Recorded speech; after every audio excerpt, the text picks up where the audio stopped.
রাজধানীর গুলশান থেকে দুইজনের গলাকাটা লাশ উদ্ধার করেছে পুলিশ। এই মুহূর্তে সেখানে আছেন সহকর্মী আয়েশা সিদ্দিক সামিয়া। সরাসরি যাচ্ছি তার কাছে।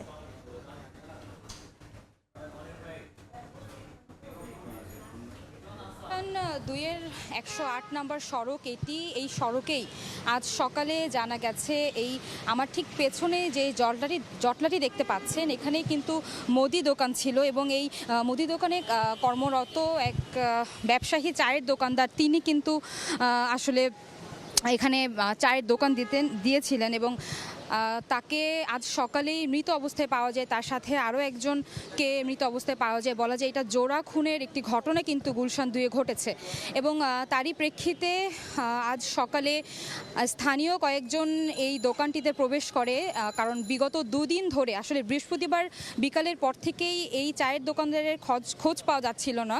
তার যিনি ছেলে রয়েছেন তিনি কিন্তু আসলে তার বাবার খোঁজে আজ সকালবেলা 8টার দিকে তিনি এখানে আসলে তার বাবার খোঁজে আসেন। পরবর্তীতে স্থানীয় কয়েকজনের সহায়তায় যখন দোকানের ভেতরে তিনি প্রবেশ করেন, তার বাবার আসলে মৃতদেহ দেখতে পান। বিছানায় একাধিকবার শরীরে আঘাত প্রাপ্ত তার বাবাকে স্থানীয়রা এবং তিনি দেখতে পান।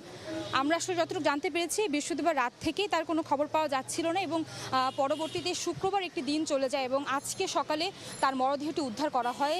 ধারণা করা হচ্ছে স্থানীয় জনগণ যেটি ধারণা করছেন যে কয়েকদিন আগেই একটি কর্মচারীকে তারা নিয়োগ দিয়েছিল, সেই কর্মচারী সন্দেহভাজন, তারা সন্দেহ করছে কর্মচারীকে। এই ছিল আমার কাছে গুলশানের জোড়া খুনের সর্বশেষ ঘটনা। সরাসরি যুক্ত ছিলাম রাজধানীর গুলশানে।